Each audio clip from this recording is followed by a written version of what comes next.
Hi everyone, welcome back to my channel. So today I'm finally going to prep my Veeda Bella practice hand here. I already did the practice fingers and I applied little tips on them. I want to start practicing acrylic and doing some designs. But first I'm going to show you this DIY handstand that V nailed it.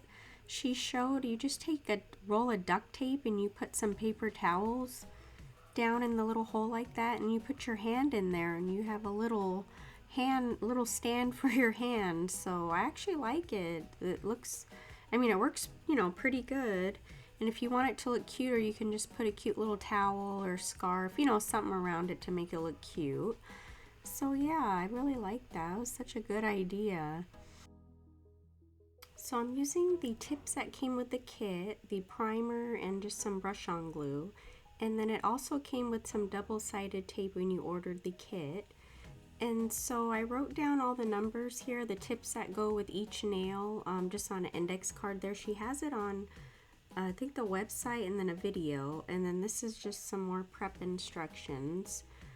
So the tips, you're going to use 2 tips for each finger. First we're going to put on a little bit of that primer, and then we just let it air dry for a couple seconds.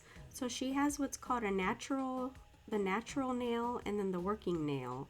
So for the pinky, for example, the natural nail is a number 9. That's the one that we're going to glue onto the actual practice hand.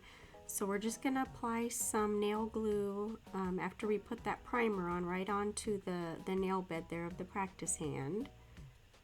And then, like I said, so the first nail we're doing is a size 9.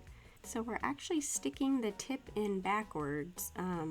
We're putting the free edge actually down into the pocket of that nail, and so the part we would glue onto our nail bed is going to be the free edge of the practice hand. So now I'm just taking of course we held it down for a few seconds, and now I'm putting that double-sided tape on that nail. And we're going to try to take the paper off here. So yeah, we have that double-sided tape on that natural nail, and we're just sticking the other tip, which is a size 8. This is called the working nail. And we're going to stick that down in that pocket, and then we're going to stick it down to that tape. So this is the nail that we're actually going to be gluing our tip on, doing our nail extension, all the work on that nail. So for the rest of this part, I'm going to go ahead and just show, I sped it up and I'm going to show me putting the nails on again, and then I'll be back in a little bit to explain the rest.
Alright, so we got all the tips on, and now I'm going to show you how you're supposed to be able to take a cuticle pusher, and you're going in between the natural nail and then the working nail. So you're supposed to just put your cuticle pusher under there and kind of loosen it up, because that's the one that we just taped on there. So that's how you're going to remove your, after you did your design, your acrylic nail, whatever extension you've done on that nail, you're supposed to be able to lift it up and just slide the nail out. But just be careful with, you know, the cuticle there, that we don't rip it or anything. It looked like I was doing it rough, but because I sped it up, but it wasn't rough though. But yeah, then you have your nail. You can go ahead and use the double-sided tape and tape on another nail, and you're ready to go. So I actually did already tape on another nail. Now I'm just putting some of the little rings that came with the kit. I'm gonna go ahead and leave everything linked down below to her website. So if you want to order it, I think it's a really good hand, and I can't wait to use it. But yeah, it's really, really pretty. I want to get more colors too. They're really pretty. So yeah, there she is. And so yeah, I just absolutely love it. I hope you guys enjoyed this little tutorial. Thank you so much for watching. We'll see you next time. Bye.